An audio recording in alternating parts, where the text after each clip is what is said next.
அனைவருக்கும் தமிழ் வணக்கம். நான் உங்கள் வனசெல்வி அரவிந்தன். சிந்தனைக்காக ஆன்மீகம் என்பது அறிவுதான், அறிவுதான் ஆன்மீகம். வாழ்க வையகம், வாழ்க வையகம், வாழ்க வளமுடன். ஆன்மீகம் பற்றி நம்ம நிறைய பேசிகிட்டே இருக்கிறோம், சிந்தனை செய்துகிட்டே இருக்கிறோம். நிறைய யோக முறைகள், யோக கலைகள், மூச்சு பயிற்சிகள், இப்படியெல்லாம் வகுப்புகளே நடக்குது. உண்மை சொல்லணும்னா கல்வி ஒழுக்கத்தை கொடுக்குற கல்வியாக இருக்கணும். அந்த கல்வி விற்பனைக்கு அல்ல. ஆன்மீகம் ஞானத்தை கொடுக்கக்கூடிய ஆன்மீகமாக இருக்கணும். அந்த ஆன்மீகம் விற்பனைக்கு அல்ல. ஆனால் நம்முடைய சமூகம் மாறி போச்சு. கல்வியாக இருந்தாலும் சரி பணம் கொடுத்து வாங்க வேண்டியதாக இருக்குது. ஆன்மீகமாக இருந்தாலும் சரி பணம் கொடுத்து வாங்க வேண்டியது இருக்குது. இது நம்முடைய மரபே கிடையாது. திருக்குறளை எழுதி நமக்கு கொடுக்கறதுக்கு திருவள்ளுவருக்கு நம்ம என்ன கொடுத்தோம்? அவர் எவ்வளோ ரூபாய் அதனால் பயன்பெற்றார்? கிடையாது. தொல்காப்பியத்தை கொடுத்துருக்காரு. அவருக்கு நம்ம என்ன கொடுத்தோம்? ஒன்றும் கொடுக்கல. அவர் யாரும் கூட நமக்கு தெரியாது. ஆக நம்முடைய தமிழ் மரபு இப்படி தான் இருந்தது.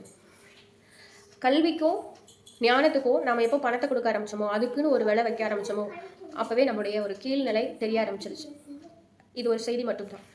சரி, நிறைய யோக முறைகள் இருக்குது, நிறைய யோக கலைகள் எல்லாம் இருக்குது, இதெல்லாம் கற்றுக்குறாங்க, அதெல்லாம் உண்மையா? அப்படி ஒரு வழியை ஒரே ஒரு இறைவன் தான், அவனை அடைவதற்கு பல வழிகள் இருக்குது. அது எது சரி எது தப்புனே தெரியல அப்படின்னா, ஒவ்வொரு குருமாருக்கும் ஒவ்வொரு உடல், ஒவ்வொரு மனம். சொல்லப்போனால் வேறு வேறு கர்ம வினை, வேறு வேறு மனம், வேறு வேறு உடல். அவருக்கு அது சரி, நமக்கு அது சரி வருமா வராதா? நம்ம பயிற்சி பண்ணி முயற்சி பண்ணி தான் அதை தெரிஞ்சுக்கணும். சரி, இதெல்லாம் வேண்டாம், இதெல்லாம் எனக்கு ரொம்ப கஷ்டம் அப்படின்னா ஒன்று செய்யலாம். எண்ணத்தால், சொல்லால், செயலால், மூணாலையும் நான் எனக்கும் பிறருக்கும் துன்பம் கொடுக்காம இருந்தேன் அப்படின்னா அந்த ஒரு அறம், அந்த ஒரு ஒழுக்கம், அந்த ஒரு நல்ல பண்பு என்னை இயல்பாக இறைக்கிட்ட கூட்டி செல்லும். இது எளிமைதானே? இப்போது வேதாத்ரி மகரிஷி ஐயா அவர்கள் குருமகான் குண்டலினி யோகா அப்படின்னு சொல்லி கொடுத்துருக்காங்க. அதனுடைய சாராம்சம் என்ன அப்படின்ற ஒரு சின்ன பதிவு.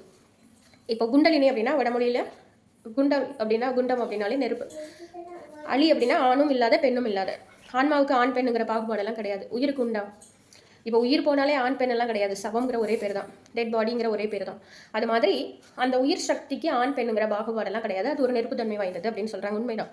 இறந்து போனவர்களுடைய உடல் ரொம்ப குளிர்ந்து போயிடுது இல்லையா? சூடு இல்லைனாலே செத்து போயிட்டான்னு அர்த்தம். அப்போது உயிரினுடைய தன்மை ஒரு சூடு அப்படின்னு தெரியுது. அதனால தான் சிவபெருமானுக்கு எந்த கோவிலாக இருந்தாலும் சரி நம்ம தீபம் ஏற்றுறோம்.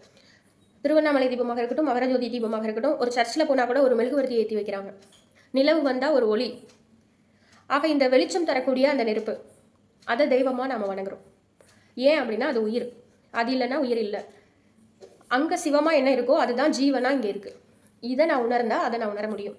இதன் மூலமாக நான் அதை அடைய முடியும். இதுக்கிட்ட நான் ஒரு விஷயத்தை உணர்த்தினேன் அப்படின்னா அங்கே அந்த விஷயம் உணரப்படும். அப்போ இந்த மாதிரியான ஆன்மீகமான ஒரு நாள் நமக்கு ஒதுக்கி கொடுத்துருக்காங்க அப்படின்னா அங்கே என்ன கேட்கணும்?